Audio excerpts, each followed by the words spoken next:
Welcome into today's episode of Big Blue Kickoff Live, presented by Cadillac, the official luxury vehicle of the New York Football Giants. My name is Madelyn Burke, alongside the Super Bowl champion, Shaun O'Hara. The phone number here is 201-939-4513.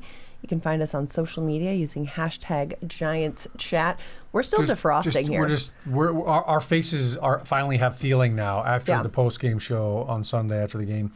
I still don't know how you got through the second half of that show because my mouth was not working. I feel like my eyes were like frozen. It was that was definitely the. It's not so much the temperature that was like the factor. It was the wind factor. It was almost like there was a 747 in front of us just blowing cold air. Just the coldest. On us. So, kudos to you for powering through like a trooper. Honestly, unfazable, Madelyn Burke is unfazable. Honestly, I am always cold. Being from California, when it drops below 60 degrees, I will not suffer in silence. But when I knew it was cold is when I looked over and I saw Shaun O'Hara was uncomfortably cold. I was like, this man can handle anything you put his way. And I'm like, all right, we're fighting through this one. That was next level. That was like through the bones. Like the bone marrow was cold. Yeah. When I looked over at you and you had the hand warmers on your face, I'm like, this is next level right now. I mean, let's do it. It gets so cold. I mean, you know this. It gets so cold, your muscles stop working, and so it just starts to sound like you're a little drunk because you can't enunciate because your face muscles. You feel like frozen. You're slurring. Yeah. And like not because you're having fun. Yeah. Like it's okay to slur if you earned it through a little cocktail. But no cold beers were harmed in the making that post-game show, unfortunately. No, that was tough. Yeah, we did it. Good job, though. We conquered. Excellent teamwork right there. Rain, sleet, and snow. Here we go. Rain, sleet, snow, Pepsi. You were like Rudolph. You were like Rudolph out there guiding the sleigh. You know, we powered through it, and we are much warmer today as we're coming at you from the Giants podcast studio presented by Hackensack Meridian Health. Keep getting better. It's Wednesday, my dudes. Wednesday, December 17th. Week 16 is upon us. The Giants only have 3 games left, starting with another home game that will be much less cold, thankfully. It'll be, I mean, I never thought that I'd look at a weather report that said 40 degrees and be like, oh, phew, 40? How nice. Oh, yeah, that feels warm. I know, right? I might even wear a tank top. What's the wind prediction? Like that, because that I mean, MetLife always has a little bit of that magical wind to it. It's like a toilet bowl. But it was like, constant. Like usually it's like you'll get a gust here or there, but like that one, I mean, I feel, I don't know, anybody that was kicking or throwing in that wind is atrocious. So it won't be that windy this And if Sunday, right? if you've been watching sunny and 46 Knocks, is saying wow. Right All right. Feels like Aruba right there. Yeah. If you've been watching In Season Hard Knocks, you know that Jackson Dart, Tim Kelly, Theo Johnson out here in the first episode of In Season Hard Knocks this season were very baffled at where this wind comes from. Yeah, it comes from the ocean. Yes, apparently, which is one of these directions. I don't know either, so I'm not even. People in glass houses shouldn't throw stones because, such as the maps, I don't know where I am. The East Coast geography is a lot harder than the West Coast geography. Well, there's so many more states. When you're on the East Coast, it should be pretty easy to figure out that the ocean is just a little more east. Hence the word East Coast. Yeah, I get it. You know what? They're so locked in. But how do you know? Players are locked in to just how do I get to work? How do I get home? Do you have an internal compass? Like which direction is east right now? Do you know? 100%. Yeah, it's that way. How do you know? Because I know the front of the building is right there. New York City is right there. Like. I always know direction. It drives my wife nuts because if I use her phone, she has it like just turn right, turn left. Like I have it based on the compass because I always know if I'm going south, if I'm going north, and I want to know directionally which way do I turn. That is such a skill that I do not possess. I feel like I still go like this between left and right. Like this, the left makes an L. But north, south, east, west, unless it's sunset. If the sun is currently setting, then I know that where the sun is going down is the west. Yeah. Jared Goff doesn't know that. He doesn't know where the sun rises. He's overcome that, though. It has not had any impact whatsoever on his career. There we go. But yeah, I feel like direction is one of those things where like either you have it or you don't. Right, I do not. I don't think it's something that people get better at as they age. It's like either you have that compass, that internal compass, or you don't. Yeah, we have, sometimes I have other skills, it's okay. Yeah, it's not a deficiency. It's just, we don't have it. Some people have great vertical leaps. I also do not have that. Well documented. Some people live life above the rim, like Johnny Schmelk.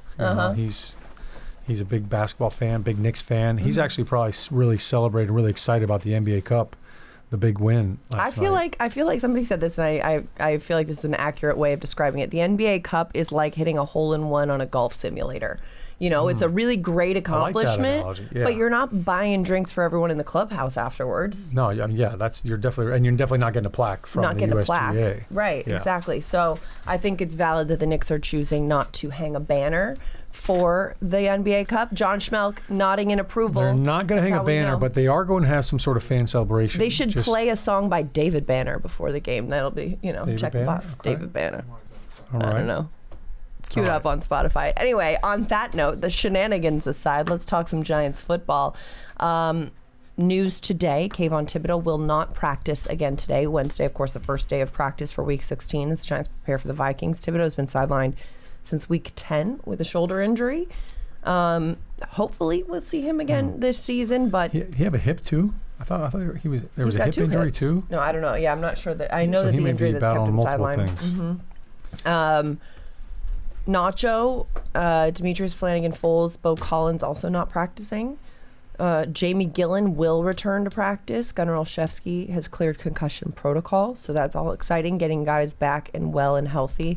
The Giants did waive kicker Younghoe Koo, so the likely kicker for Week 16 is going to be rookie Ben Sauls. He's on the practice squad. He's also a lefty, which is an interesting element when you consider all that goes into the process of kicking. The holder now is going to be positioning on the other side, and the way you catch the ball and line it up is going to be on the other side for a left-footed kicker, or left-handed. Yeah, that changes that whole dynamic. So they call it the battery, the snap, the hold, the kick. That's what we call a battery. So now the holder being on the other side as a snapper too, like I always knew, like, okay, if you're ever going to miss on a snap with a right-footed kicker, it's okay to miss towards the body. It's easier for them to grab that and put it down. If you miss away, it's harder for them to reach and still get it back in there. So now for the snapper, it's kind of like you're going the other way. Now it's like, okay, you want to angle a little bit more towards the left, since he's got to hold it like this and put it down with his opposite hand. So not ideal to have to change that whole process.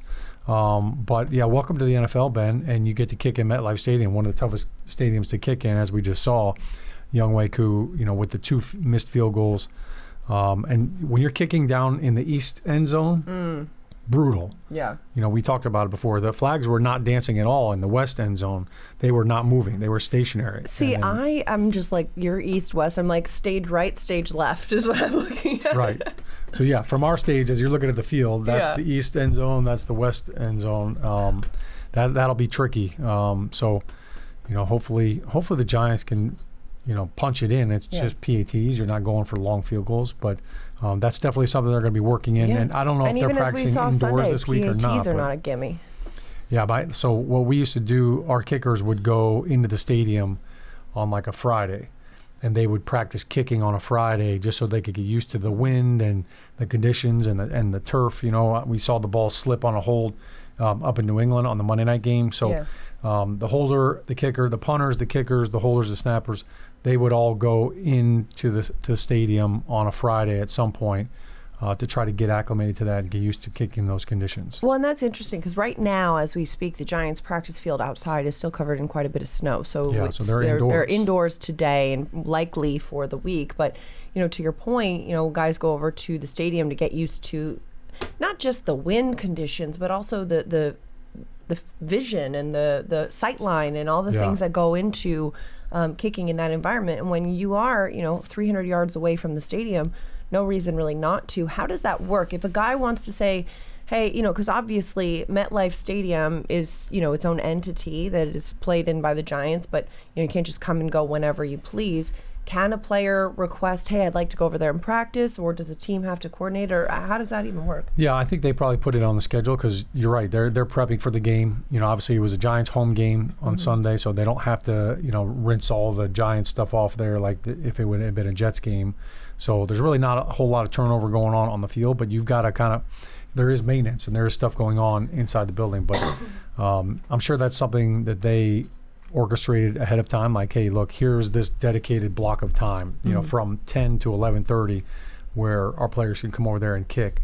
Ideally, if I'm a kicker, I want to go over there and kick from, sometime between 1 and 3. Right. Because that's going to be game time conditions. And like you said, the sun, now you've kind of got a realistic viewpoint of what it's going to look like on game day. But even if they go over at, 10:30, or 11 o'clock, they'll still get, a good gist of, what it's like to kick in there and feeling the wind, which will obviously change by Sunday. But at least you can kind of get comfortable so that when you go out there on game day for Ben Sauls, it's not his first time thumping it through the uprights. Absolutely. Big moment for a rookie. Also, news, Evan Neal returning to practice today. They're opening the window of Neal. He was on IR for a period of time.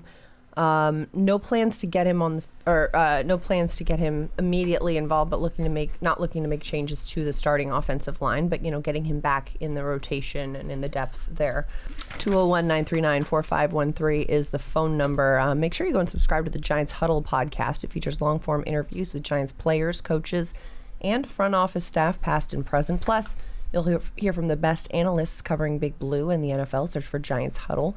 And subscribe on your favorite podcast platforms or go to giants.com/podcast. And don't forget, if you're on Apple Podcasts, leave a 5-star positive review for all of our Giants podcasts. Again, 201-939-4513 is the phone number. Let's head to the phone lines. We've got Arnold in Buffalo calling in. Arnold, welcome to Big Blue Kickoff Live. You're on with Shaun and Madelyn. Hey, Shaun. Hey, Madelyn. How's it going? What's up, Arnie?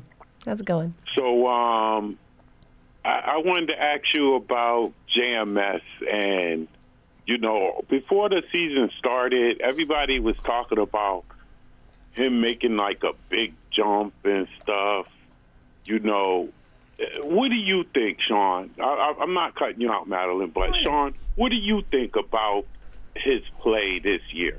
Yeah, great question, Arnold. I think it's tough to kind of categorize something when you say a player has to make a big jump from one year to the next. Especially with offensive line play, it's tough statistically to just say, like, what does that production look like? I think JMS this is probably the best that we've seen him play at times.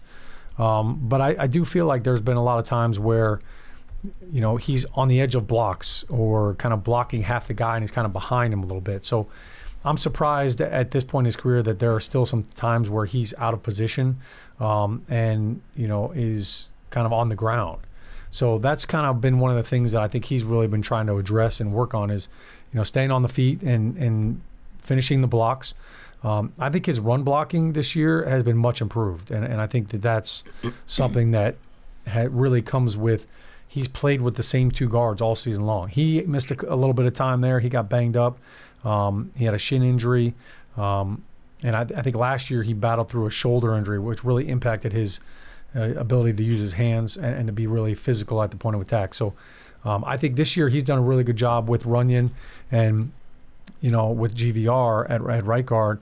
That synergy with the center and 2 guards, they played a lot of snaps together this year, and I think you see that in a lot of the combination blocks and a lot of the run scheme that the Giants have done this year. They've been very consistent as an offensive line. Even this last game against Washington, look, there were a number of times where Jackson Dart, had a lot of time behind the pocket, and there were times where he was back there just kind of bouncing, a couple of different times. So I think they've been very consistent.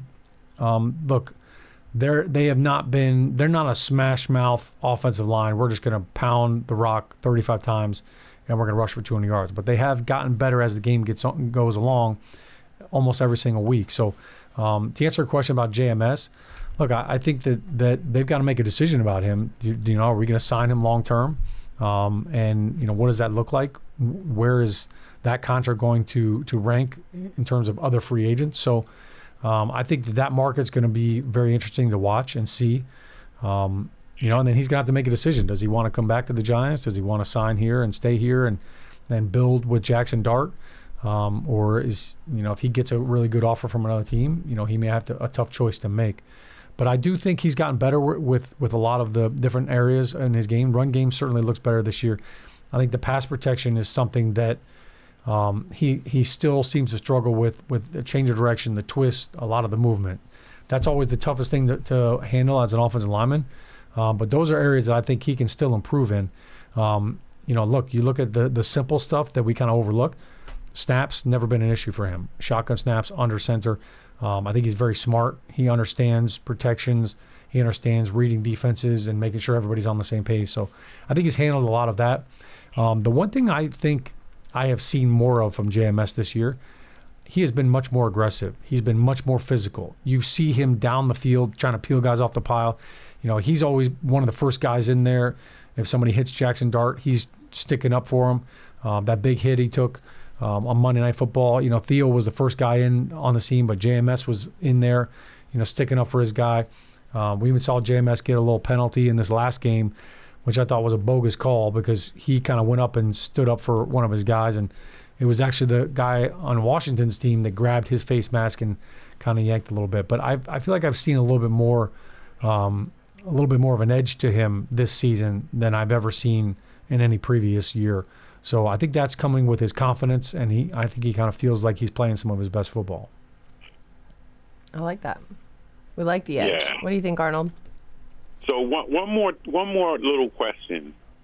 So, because you said that, with GVR on one side and Runyon, I forgot the name on the other side.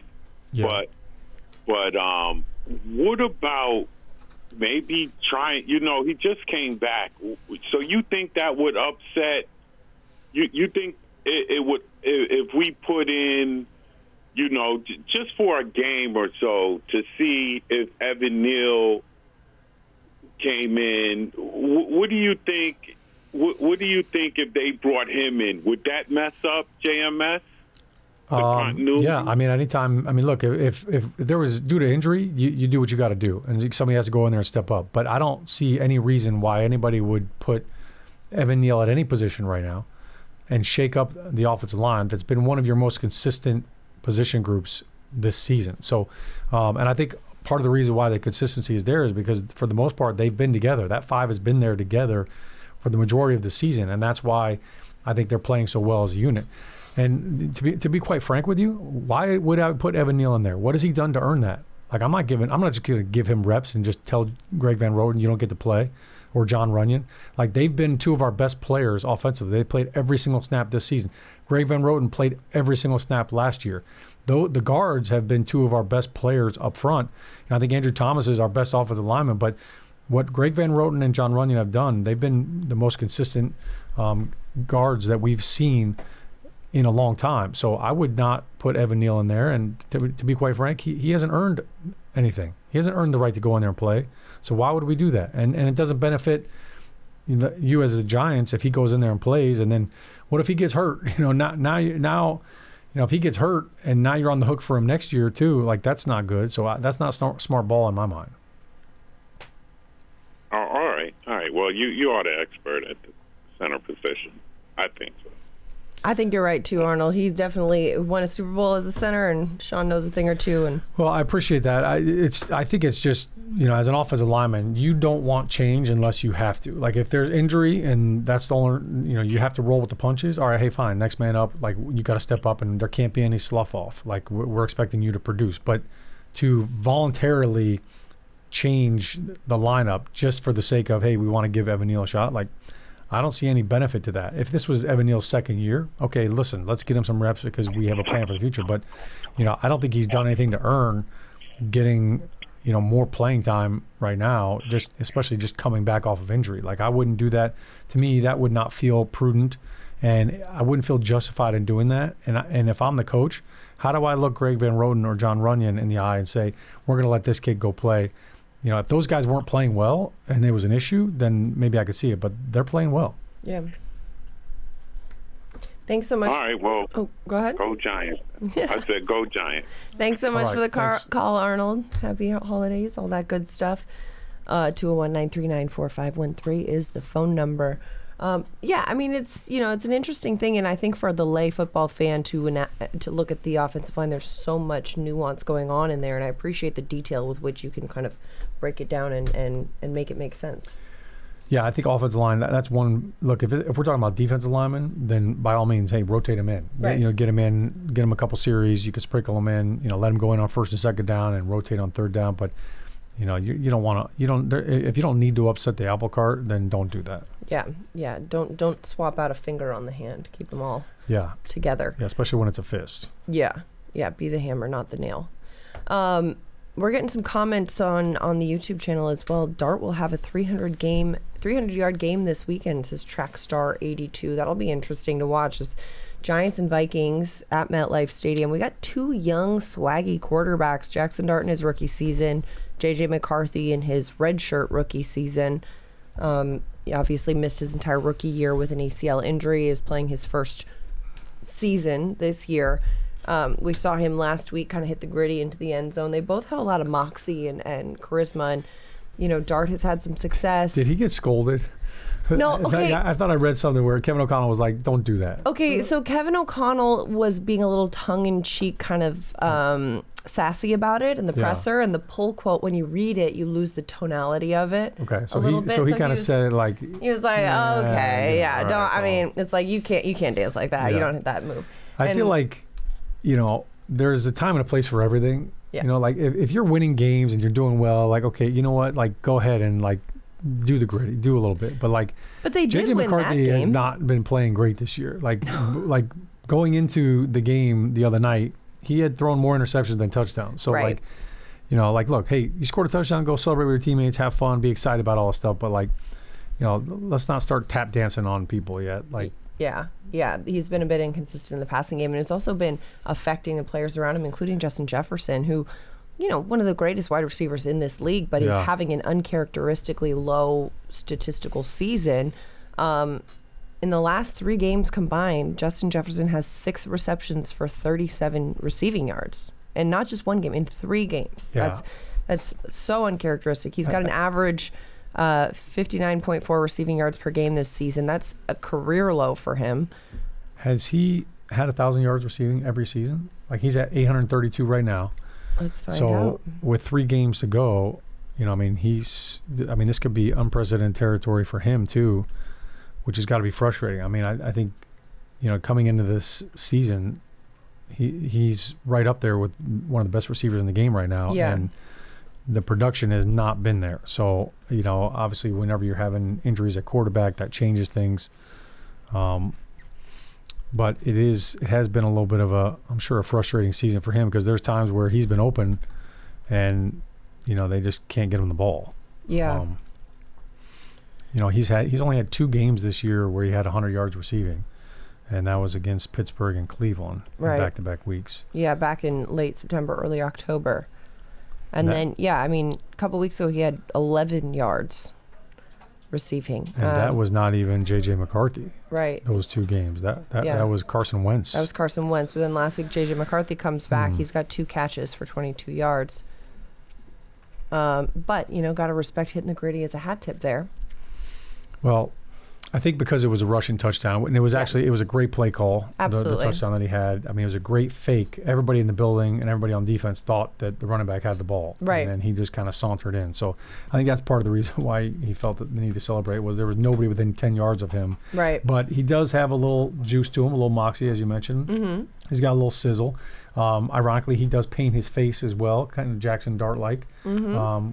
But he does both. He does both sides. It's kind of more like Aiden Hutchinson, I guess. So maybe that's a Michigan thing. Could be. But yeah, I don't know. I mean, this might be like one of those stupid trivia facts that nobody knows, but have we ever had a game where both quarterbacks paint their face? This could just be the first double face painting game in the NFL. You can't triple stamp a double stamp. And they got 3. And I'm not talking about just sides. eye black. Oh yeah, because I guess that's where like I'm actual I mean, it is eye black that they put on. They but just it's put not it on the in a messier way. Like back in the day, it was like, like baseball players. Just Russell Wilson does strips. that. Yeah, Russell Wilson does that, which is funny because it's meant to stop the glare of the sun getting into your eyes. Right. But now it's just become like style points. Yeah. Now it's like. Yeah. Like War William paint. Wallace. Braveheart. Yeah. I'm going to battle, so I'm going to put this on there. Yeah, this might be a first. Yeah. This might be the first time we ever had that. But yeah, for the Giants defense, look, J.J. McCarthy has really struggled with taking care of the football, throwing a lot of interceptions.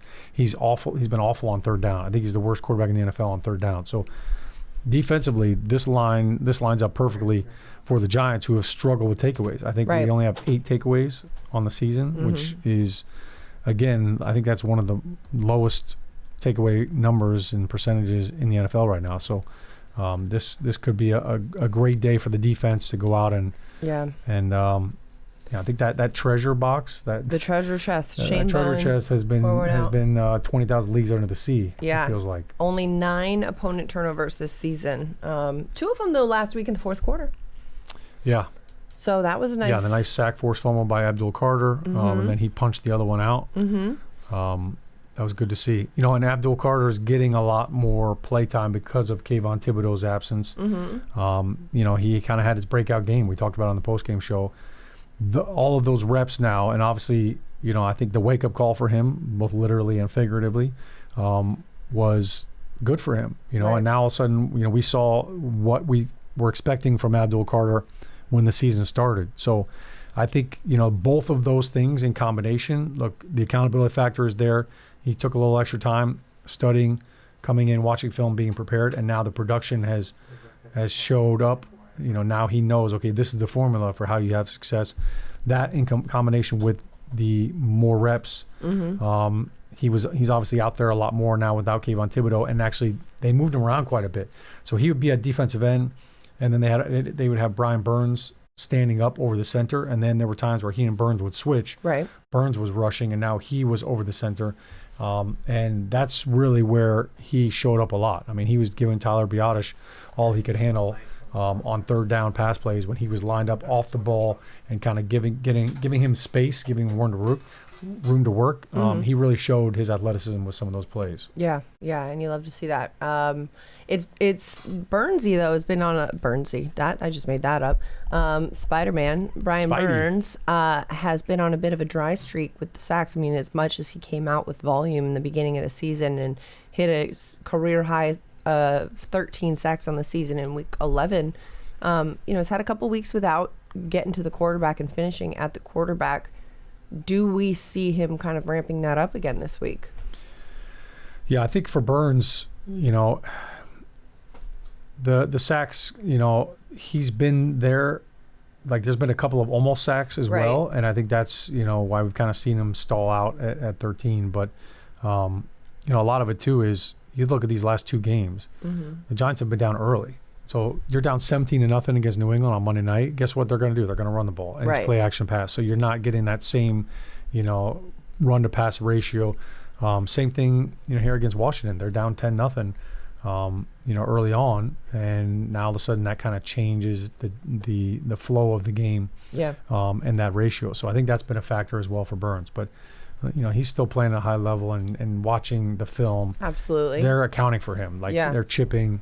They're putting tight ends over there to help out their tackles, and he almost has to beat 2 guys to get to the quarterback. And to your point too, the offense not really coming out as strong as they were earlier in the season. I mean, early in the season we saw them, scoring on opening drives at a high clip and kind of getting a lead earlier in games. And of late, it seems the offense is off to a bit of a slower start and playing from behind more, which, as you mentioned, affects the way that the defense side of the ball plays as well. Yeah, it's funny because we were doing such a good job of scoring on the opening drive, and then that just dried up real quick. Yeah. And I think it's been a couple weeks since we had that. Yeah.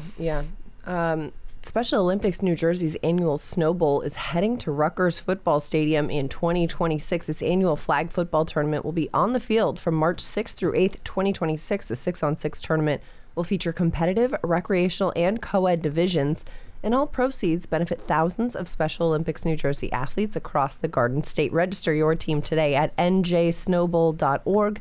That's njsnowbowl.org. 201-939-4513 is the phone number. I tell you, the Special Olympics, they do a great job. This whole snowball thing is really cool, and it's really cool they're doing it at Rutgers. At your alma mater. The birthplace of college football. Yeah. I happened to go down to their facility. It's down in Lawrenceville, and it's a beautiful facility. And what they do for these kids, it's awesome. I mean, they've got a basketball court in there. They've got a little football field outside. It's really cool, and it's so fun to see. These kids love football. They know all of the celebrations. They know all the moves.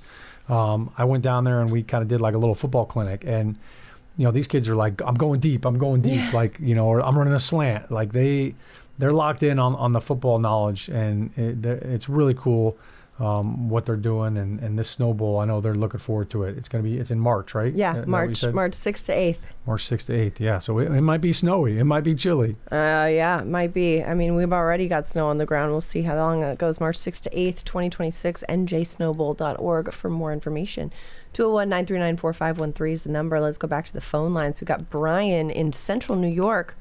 Brian, thanks for calling Big Blue Kickoff Live. You're on with Shaun and Madelyn. Thanks, guys.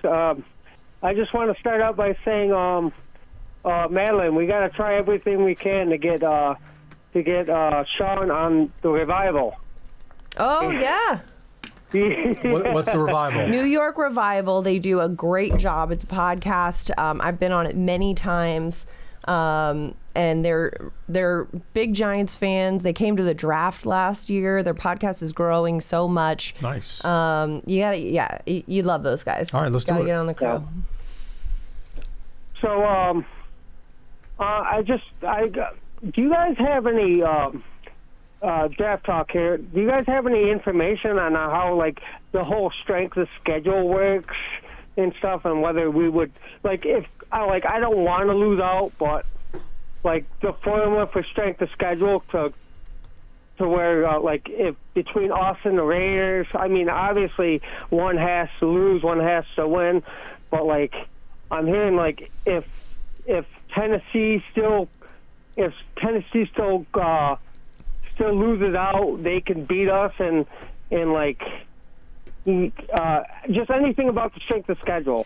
The strength of schedule essentially takes the cumulative winning percentages of the opponents that each team has faced. So if you look at every team the Giants went up against, every team the Raiders went up against, every team the Titans went up against, and you count how much each of those teams won, and the winning percentage of those teams combined, the highest winning percentage would be the strongest strength of schedule there. Yeah, and every year it flips as far as what, you play another division in the AFC. Mm-hmm. This year we played the AFC West. So we played the Broncos, the Chargers, the Raiders, the Chiefs. Mm-hmm. So next year, obviously, that'll be different. So that also factors into who your strength of schedule is. What division are you playing in the AFC? Yeah. But I'll be honest with you, I don't think anybody really cares in this building right now about the strength of the schedule. Yeah, no, I get it. And if you're at home wanting to root for, what do I root for to keep the Giants at number one? Root for the teams the Giants have played against and lost to win.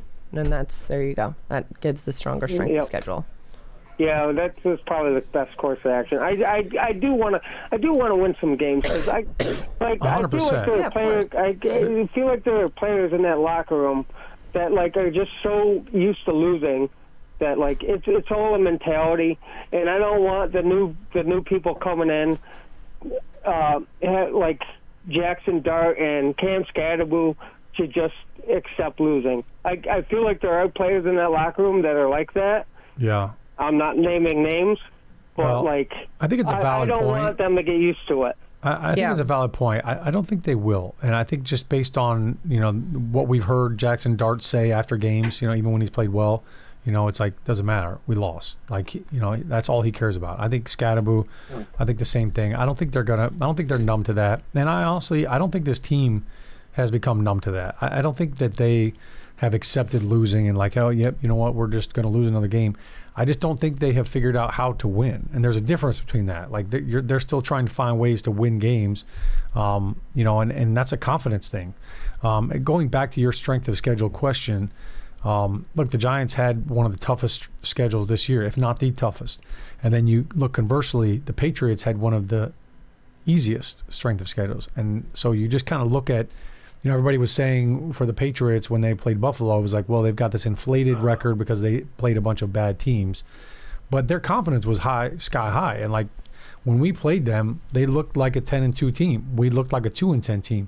Confidence is a huge factor. And they found a way to win games. And yes, they may have been playing inferior opponents based on this strength of schedule formula. But, look, the Giants have also had 10-point leads in 5 of those losses. That's an NFL record.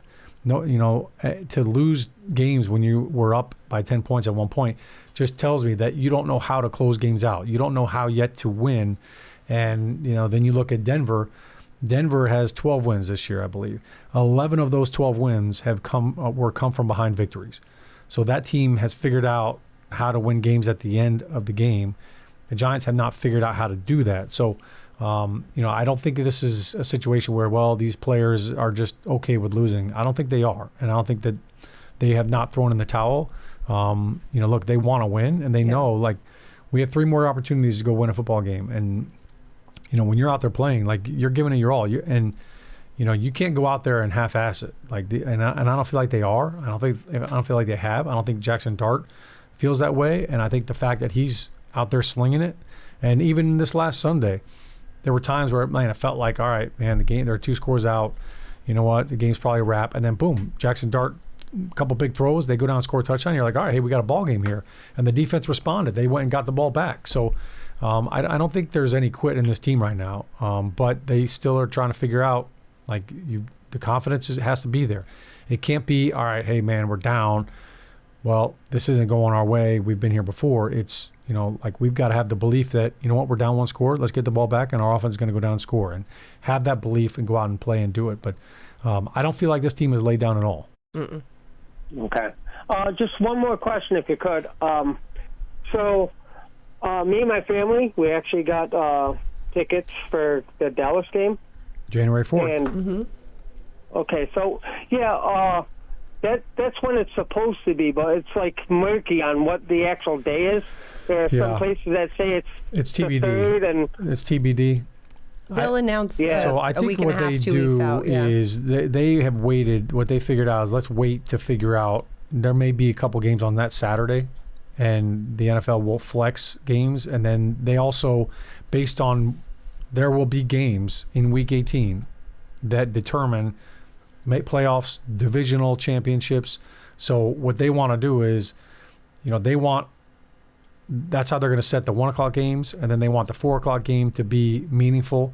So they kind of look at, all right, if a team plays at 1 o'clock, and then the team that's playing at 4 o'clock, if they know their fate before that game even starts, maybe we want to shuffle that around. We want them playing at the same time. Yeah. So that there's no competitive advantage with that. So that's probably why you see TBD, and they don't know what time it is. But, I'm not a betting man.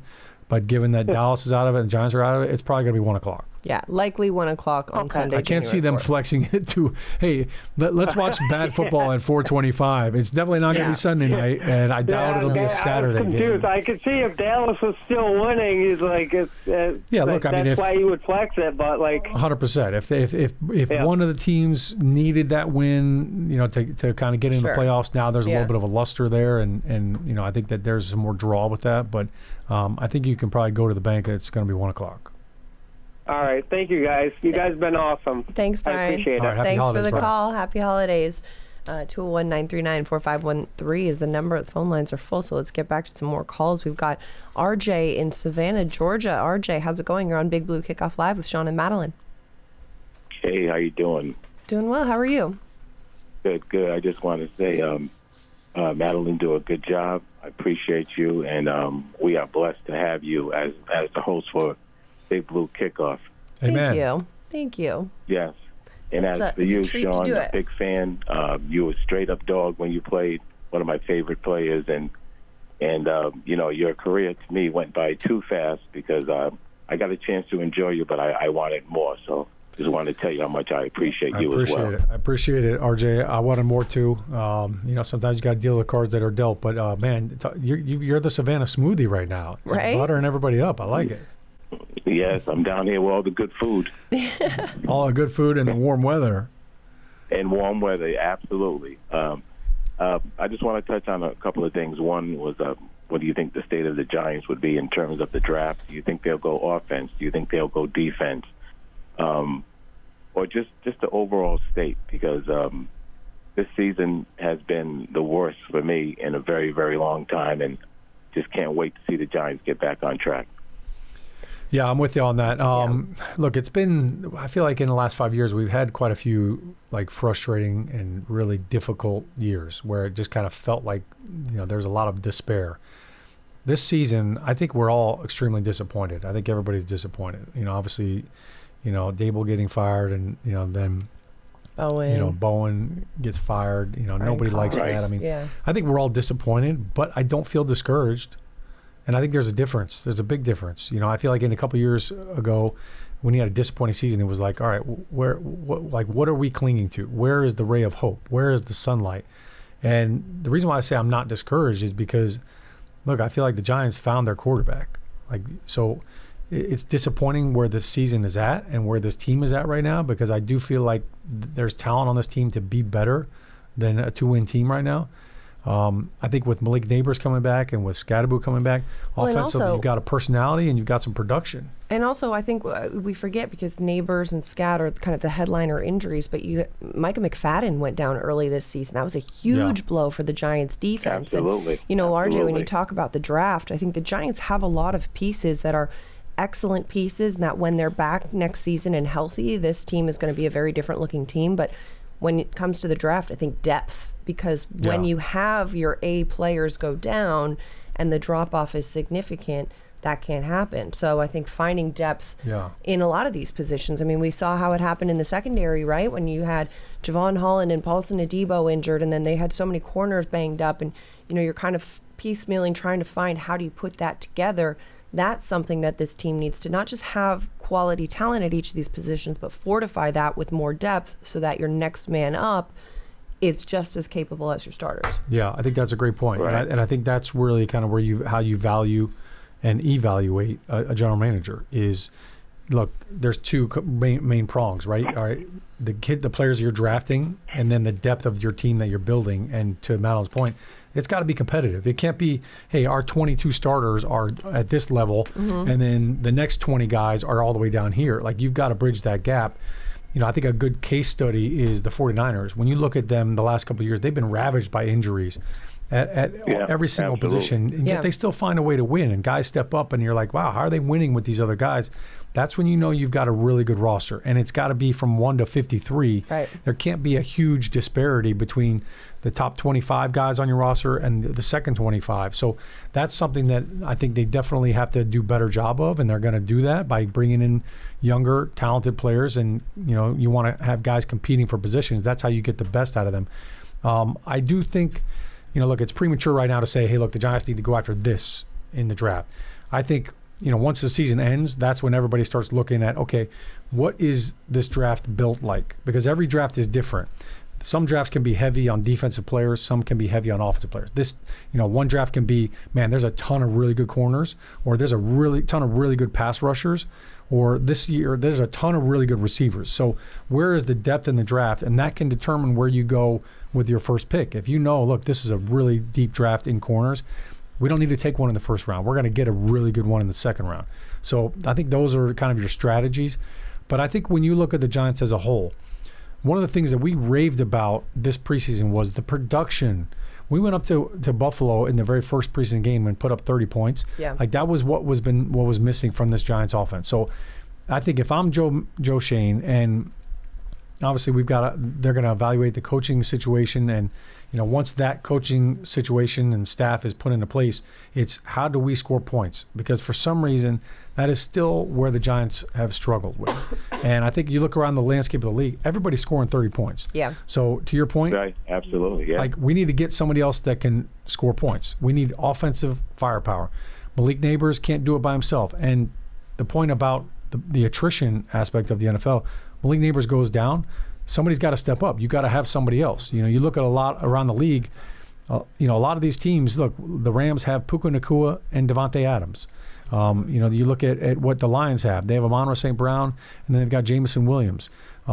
It seems like look, Dallas has Pickens and CeeDee Lamb. So you've got to have more than just one number one receiver. You've got to have studs. You got to, in Cincinnati they've got T. Higgins and Jamar Chase. Like, you've got to build on all that. And as good of a season as Wan'Dale Robinson is having, I think that you've got to add to that aspect of it. So provided that the draft is ready for that, and there is a player that's worthy of that draft pick, that's where I think you've got to lean to.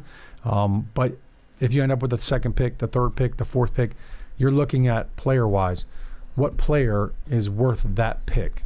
And while you may need a receiver, if it's, hey, there's a lockdown corner, like, boom, you go with the best player available at that position. You can't just draft a guy that maybe is late first round grade, but he's a receiver and you want a receiver. So you can't reach in that situation. Right.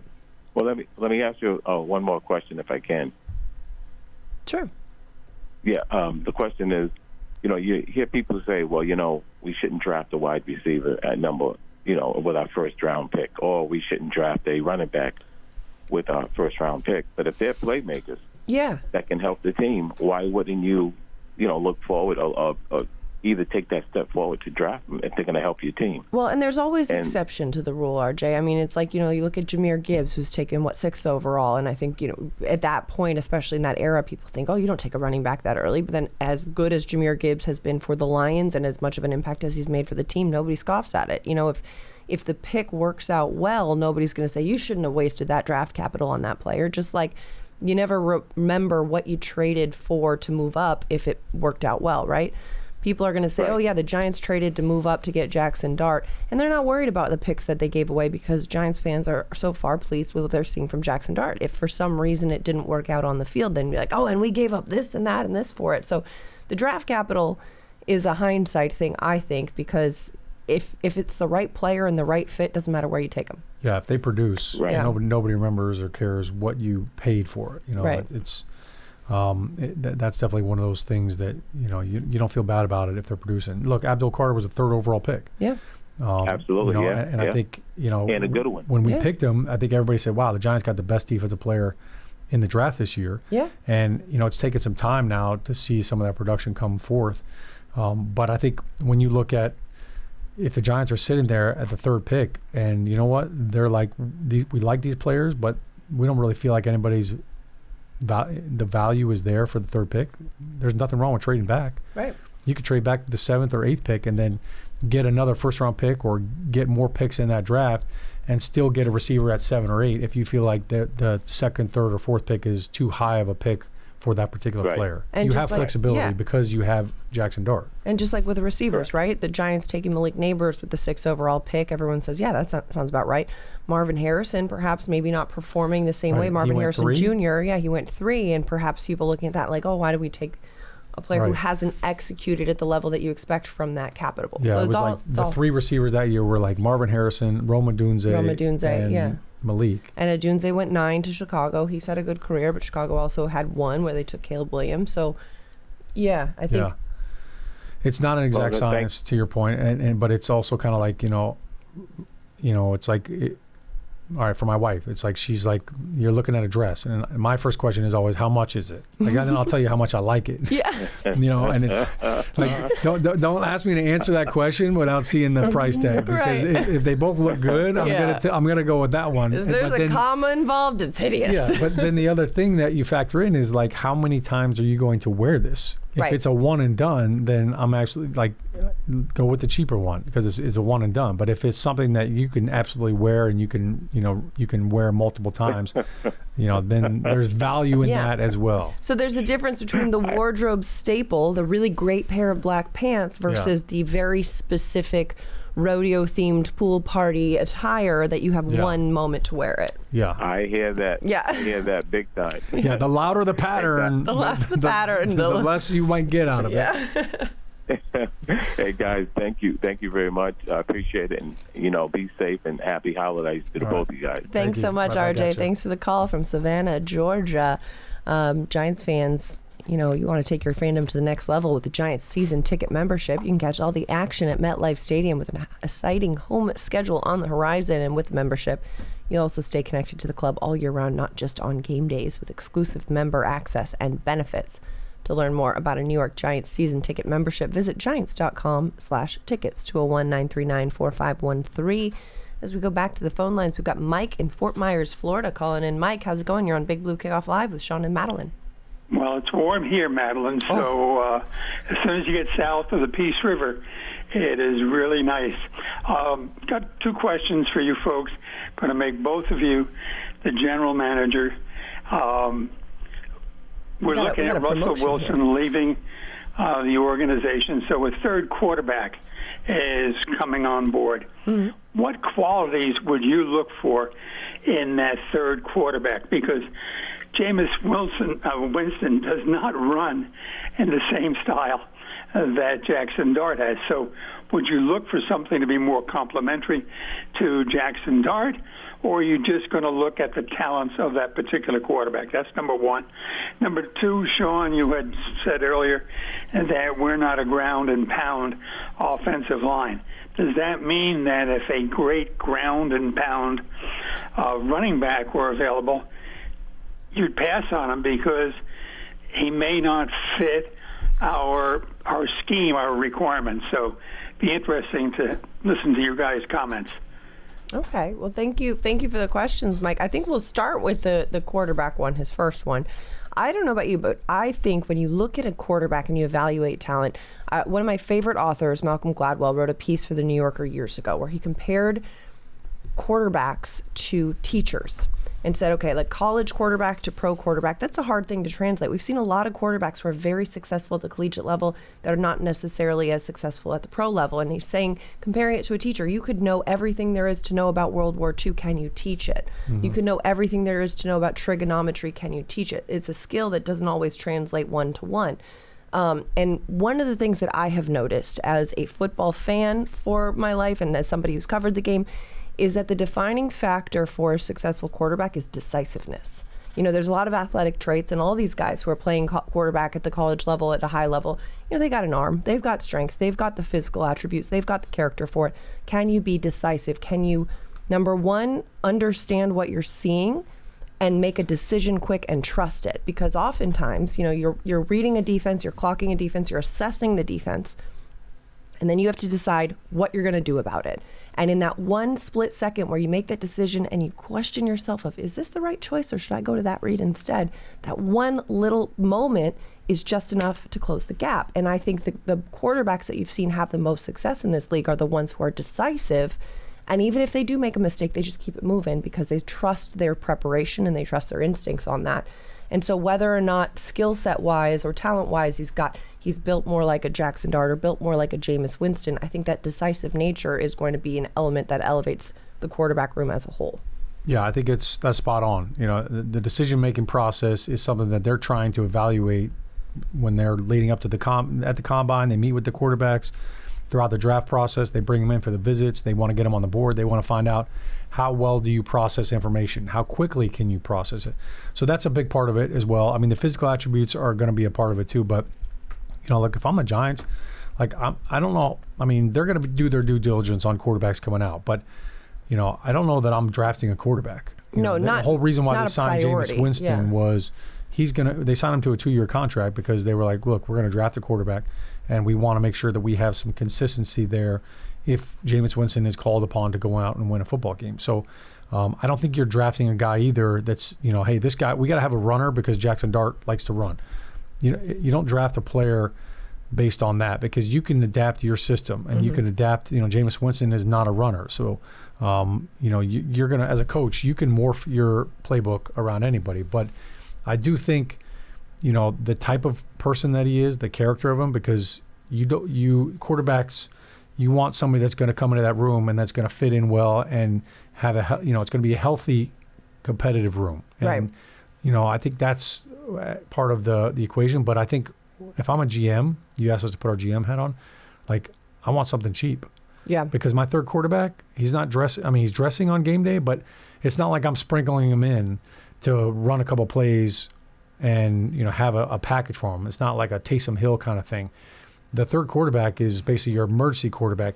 And once the third quarterback plays, the other two can't. Right. So, you know, it's kind of one of those things where I'm not spending a lot of time on that third quarterback. That can iron itself out in training camp. I want to bring guys in that are going to compete. You know, but I think, you know, those are guys that you can get a guy, you know, through free agency that can come in that maybe has some pellets on the wall and, you know, maybe has some experience to add to that.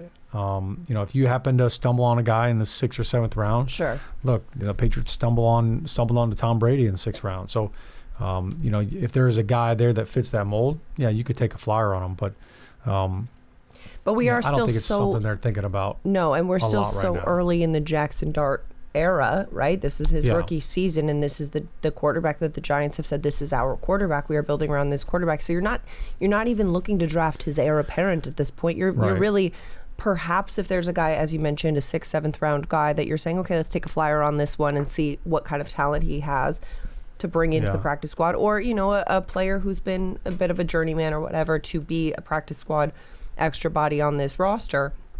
But quarterback is absolutely not going to be a priority for this team, because that's one position that, you know, for the first time, and you know, they've got it figured out right now. Yeah, I feel like draft picks are like, you know, like they're like poker chips, right? Like you've only got so many, so maybe you have 7 or 8 going into a draft.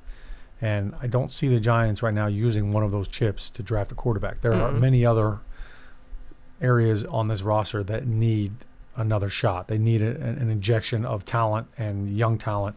So I would see them using those more on other positions. Yeah. But you know, it's, you know, the coaches, you know, whoever they end up hiring as the head coach and whatever staff that ends up being, I'm sure they will have a big say in that as well. So that kind of leads us to your second question about the ground and pound offense. And if there's a running back that's a ground and pound running back, would you draft him? Absolutely. I mean, but the key is, what type of offense are we running? If we're going to throw the ball 45 times every game, then you know what? I wouldn't say go draft a ground and pound running back. But if you are going to be a run-first team, if you are going to be a team that does that, then absolutely, I think you can. I think Tyrone Tracy, I think Devin Singletary, I'm not sure what his contract situation looks like. I feel like he signed a 2-year deal. Maybe it was 3 years. But, you know, running back-wise, 3, yeah. So he signed a 3, so I think he's got one more season after this, yeah. You know, I'm sure they're looking at, who's the best running back, you know, and when would we take that guy? I don't see any issue with taking a guy that's a physical runner, but it's all based on scheme. So what is your style of offense? When Brian Daboll was hired here, nobody ever accused him of being a run-first offensive coordinator. Like, that was never going to be his forte or his calling card. Doesn't mean he doesn't respect a guy who can run the ball like Cam Scadaboo. Yeah. You know, I think, you know, and we saw, you know, when Cam Scadaboo, all of a sudden he was getting in rhythm, like they started feeding him. So you can kind of morph into that. But this offensive line, when I said that they're not a ground and pound offensive line, you know, that's based on just kind of the scheme and the way that this offense has been run this year and even in years past. You know, as opposed to, you look at what the Detroit Lions do with, you know, Montgomery and Gibbs. Like, that is a ground and pound offense. They are going to line up and just come downhill on you, and you know, try to smash you. That's not really our running style. Even when we do run the ball, it's not that downhill running. You know, we're gonna move you, and we have all these big road graders up front. That's really just not how this team is built right now. Right, absolutely. Great questions and great call, Mike. Thanks so much for that. Giants fans, the Giants official connected TV streaming app Giants TV brings original video content and game highlights on demand and direct to Big Blue fans. Giants TV is free on Apple TV, Roku, and Amazon Fire TV, and on the Giants mobile app. 201-939-4513. We've got Bobby in New Orleans. Bobby, thanks for calling in. You're on Big Blue Kickoff Live with Shaun and Madelyn. Hey, Shaun, Madelyn. Thank you for taking my call. Longtime Giants fan. I've grown up in Rhode Island watching the Giants at Yankee Stadium. And now I live in New Orleans, but I still pull for the Giants every week, every year. Just a couple comments and a question. Taking a quarterback, let's say the Giants have the first pick. I know they're going to be playing the Raiders, and someone's going to have to win that game and lose that game. So taking a quarterback with Jackson Dart already as your franchise quarterback, I think is a big gamble. Mendoza's a great player, but you know, years ago, I think there was a quarterback out of UCLA that Arizona picked, Josh Rosen. Josh Rosen, yeah. Yep, and he didn't develop. So I just think that Dart's a very exciting player. I like him a lot. I just hope that he takes care of his body and is a lot more cautious. I don't want to put him in bubble wrap, so to speak, because he's got to make plays with his legs. That's what makes him a great player and a great quarterback. But I would probably go, if I was looking at the draft, there's a lot of teams looking at quarterbacks, the Jets, the Raiders, Arizona. You know, you can go on. Tennessee's got their quarterback. They're just going to have to get another coach. But I would go after a shutdown cornerback. And if you're going after a running back, I know the running back coming out of Notre Dame, Love, has already said he's going to enter the draft. So I would go after a cornerback. We've been in a lot of good ball games this year. We just haven't been able to close the games. We got a lot of talent on this team. Robinson, wide receiver, Burns, Abdul Carter played well this past game. Scalaboo's coming back. Hopefully he's, and of course Neighbors from LSU. So I just hope the scouting department and Joe Shane make the right decision. I'd go after a shutdown cornerback, maybe a wide receiver down the stretch. I remember I had season tickets for the Saints, and in 2006, I think, their 7th-round pick turned out to be one of the best wide receivers this franchise in New Orleans has ever had, and that was Marcus Colson out of Hofstra. So, you never know. Mendoza's going to go to definitely a team. I wouldn't, if I was the Giants, I agree with Shaun. Yeah, no, they're not. I'd have to go after a different position. They would definitely, I would be flabbergasted if the Giants took a quarterback with the number 1 overall pick with Jackson Dart on the roster. And Bobby, great points. Thanks for the call. I think, if anything, if they do end up with that number 1 pick, I would probably be surprised if they didn't trade it. You know, there are a lot of teams that are quarterback hungry going into next season, and I can imagine, you know, teams wanting to say, all right, let's trade up and get that number 1 spot to have our pick of the litter in terms of who we want at quarterback. And, you know, the Giants not needing a quarterback this year could trade down and, you know, get perhaps a couple more first-round picks out of it, or a couple more picks out of it, especially considering last season the Giants did trade away some draft capital to get their quarterbacks. They could kind of recoup on that a little bit, get a couple of more draft capital pieces by moving down from 1 to wherever they go. The Giants are sitting in the driver's seat right now because they don't need a quarterback. Right. So whether they have the first pick, second pick, third pick, guess what? They're trading out. If another team wants to come up and get a quarterback, boom, it's an easy swap. And I think that certainly if the Giants are sitting at number 1, everybody in the league knows they're not picking a quarterback. So the trade door is going to be open. You know, I'm always curious. I always kind of pay attention to where general managers go when the bowl games are being played. You know, which bowl games are they going to watch? Because they like to go see some of the guys that they've had their eye on this season, and they want to go see play, given that they actually do play in the bowl game. You know, this college football playoff situation, they're going to go and they want to go watch these guys play live. They want to see how they warm up. They want to see them in action and see them in person. So, you know, that's always kind of fun to watch and just see, like, who are they watching? Who are they going and seeing in person? That can kind of, you know, give you a little bit of insight into that. But in no way, shape, or form are the Giants looking to draft a quarterback. That's not happening. But I do think the Giants are in a good position because they will have, you know, a top 5 pick, and they don't need a quarterback. So it's a great situation to be in. Nobody wants to have a top 5 pick, but if you're going to and you already have a franchise quarterback, then you're in the driver's seat. Yeah, and the Giants can, you know, definitely recoup some draft capital and get a lot more young talent to reinforce the depth on this roster, which is necessary. But, you know, a lot of optimism for 2026 when the, you know, key players make their return, including Scadaboo, Neighbors, Mike McFadden, some important returning players in that regard, too. Do you draft a kicker? I mean, we'll see.